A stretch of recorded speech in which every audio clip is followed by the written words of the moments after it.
this actually defies the word change, because back in the days when ZANU-PF was running all over the show, there were no platforms, or I think that were so powerful like this, whereby you now, as a Zimbabwean, wherever you are, you feel good to know I have to do something for my country.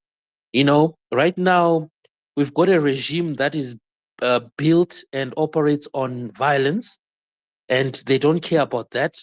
And they expect people to fight them the way they are used to. But now, people are going to fight them intelligently, legally, which is the most important thing, which I don't think they anticipate, even though they've got a so-called intelligence team, because we all know that there's an intelligence team that is running all these funny moves, of which I don't think Mnangagwa is aware, or is just more like what's this, Joe Biden.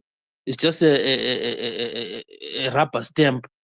But I'm happy with the information that you just said. But right now, what is important, which I'm going to say, which might also touch nerves, but I'm sorry, I have to say this.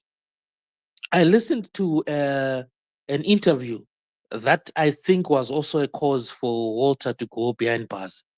Walter, there's an interview that he said clearly that the main operating system that Mugabe used was to make sure that the A, B, C class of Zimbabwe is out of Zimbabwe.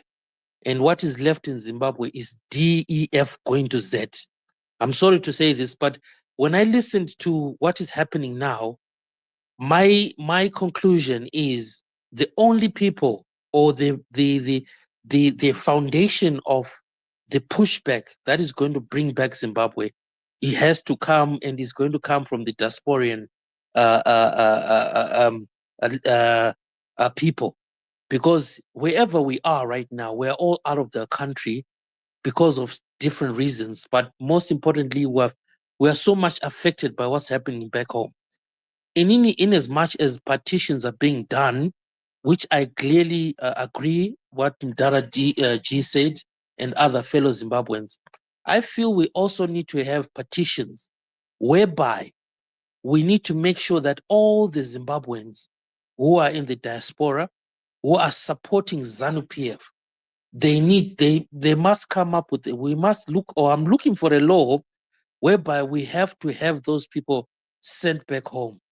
Their freedom must be legally must be cut, and they have to go home, because you can't have. I've listened to some spaces whereby you have a Zimbabwean who is speaking about Zimbabwe is okay, is fine in the comfort of his home wherever he is, but he's not in Zimbabwe. My mother, my relative, is sat in Zimbabwe.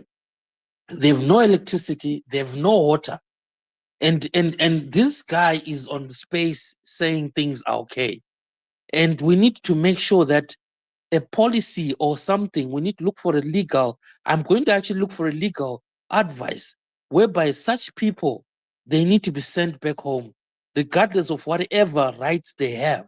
Because if we can document all the evils that are being done to innocent Zimbabweans back home, and nothing is being done to bring all the perpetrators to account, then someone says everything's okay in Zimbabwe. Right now, as we see, a constitution is about to be changed in a favor of a small elite who think that they own that country.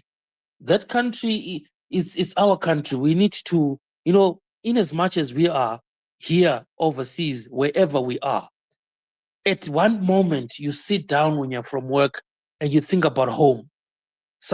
Every time, I'm sure anyone can concur with that. And the reason why you think about it is because it's home, right? And wherever we are right now, we are blessed because the legal system works, the freedom of people works.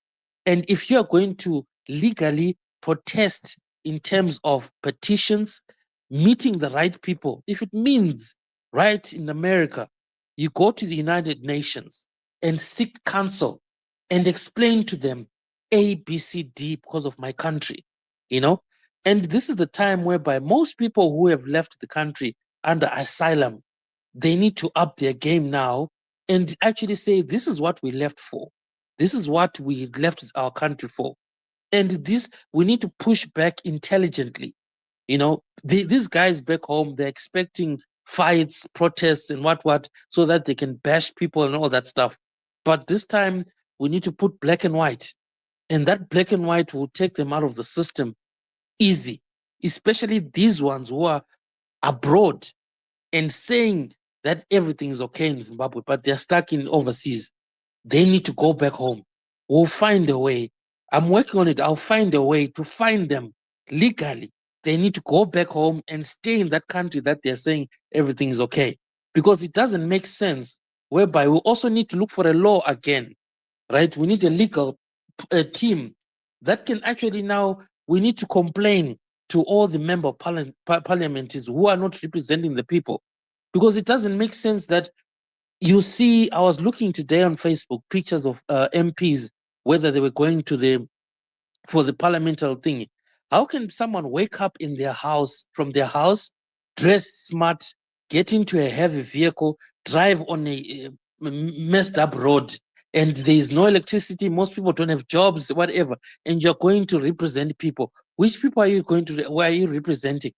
It does, it's, you know, it's time that it's time that these people need to understand that things have changed, and they've changed in terms of people are now awoken. Yes, I know that people back home are so much suppressed, but diasporians, wherever you are, we need to stand up and fight this legally, verbally, and intelligently. Yeah. Thank you so much for the breakdown of whatever is happening. I like the way you just broke it down in terms of the constitution, the section that I did not, but I now know, good to know, if they're going to try and take away the power from the army, which means they're trying to make sure they won't have that thing whereby the army comes and thing. Yet the army is our last line of defense for our country, and they have to uphold the constitution.